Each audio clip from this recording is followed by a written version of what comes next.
Before we begin, make sure you like this video, subscribe to our channel, and comment below if you've ever experienced something truly terrifying. Your stories could be featured in our next chilling episode. Have you ever been stuck on a lonely highway in the dead of night, with nothing but darkness surrounding you? Imagine being alone, your headlights cutting through the thick fog, when you see it. A truck, looming in your rearview mirror, far too close for comfort. But it's not just any truck. There's something wrong about it, something that will haunt you forever. Ryan had been driving for hours. He was coming from Lima, a small town on the outskirts of Ohio, where he had spent the day visiting his mother in the hospital.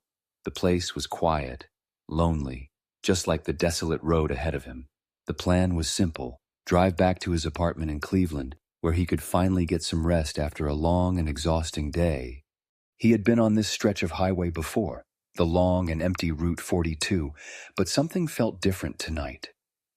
The air was colder than usual, and the fog clung to the road like a shroud. It was the kind of night that made his skin crawl, but Ryan brushed it off. He had too much to think about to worry about the weather. His headlights cut through the mist, illuminating the road ahead. The last thing Ryan expected was for this night to turn into something unspeakable. Ryan glanced in his rearview mirror, wiping sleep from his eyes. That's when he saw it, a massive truck, headlights glowing bright, far too close for comfort. His pulse quickened. That truck, what's it doing so close? For a moment, Ryan thought he might have imagined it. After all, the road was empty. No other vehicles in sight. But no, there it was again. The truck was tailgating him, getting dangerously close to his rear bumper. He slammed his foot on the gas pedal, trying to put distance between himself and the truck, but it stayed with him, right behind him, matching his speed. It wasn't just following him, it was hunting him. Ryan checked his side mirror. For a split second, the truck was gone. Vanished into the thick fog. He sighed in relief, thinking he had finally shaken it off, but the calm didn't last long. As Ryan continued driving, trying to focus on the road ahead, he noticed something was wrong. The fog had thickened, more than he had ever seen before. The road, it didn't look the same. Where was the exit for Cleveland?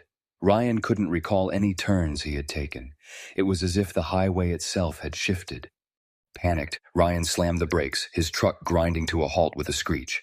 He tried his phone, no signal. The only thing he could hear now was the sound of an engine revving. That truck. Why can't I get a signal? What's going on? And then, through the fog, he saw it again. The truck, but this time it wasn't behind him. It was parked on the side of the road, its lights dimmed, the engine quietly idling. Ryan's breath caught in his throat. What was going on? Why was it parked there? The man behind the wheel didn't move. But then the door opened. A tall figure stepped out. A man wearing a weathered cap that obscured his face walked toward Ryan's truck, his boots thudding against the gravel road. Ryan's blood ran cold. The man didn't say a word. He just walked up to the side of Ryan's truck, looked him dead in the eyes, and pointed down the road, without speaking, without hesitation. Ryan, confused, terrified. Why is he pointing? What does he want me to do? The man didn't speak, didn't respond. He simply pointed. Ryan felt a chill spread through his entire body. He wanted to drive away, but something, some force, kept him rooted to the spot. He couldn't move. The figure turned around slowly, and just as quickly as he had appeared, he walked back toward the truck and climbed in.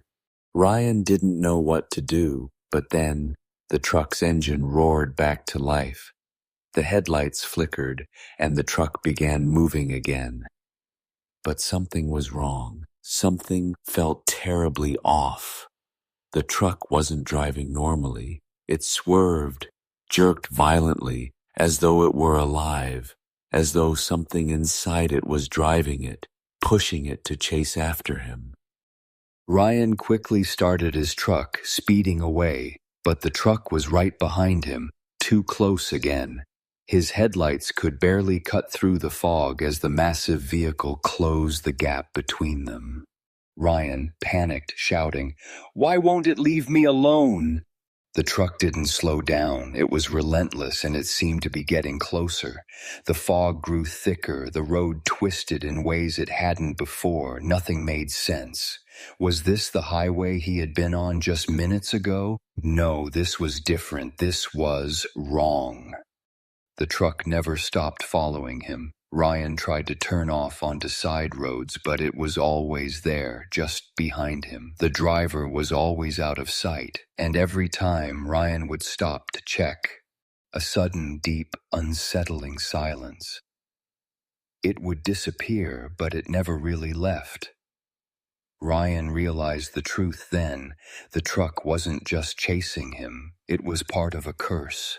And if you saw it, you could never escape. Ryan never made it to Cleveland. His truck was found days later, parked on the same desolate stretch of road, completely abandoned. The fog had settled. The truck was gone, but Ryan was nowhere to be found. And from that night on, people who traveled that same highway began seeing the same truck. So next time you find yourself on an empty stretch of road at midnight, remember Ryan's story. And if you see that truck in your rearview mirror, don't stop. Like, subscribe, and leave a comment if you dare to share your own terrifying experiences. Keep your headlights bright, and remember, your journey may never end.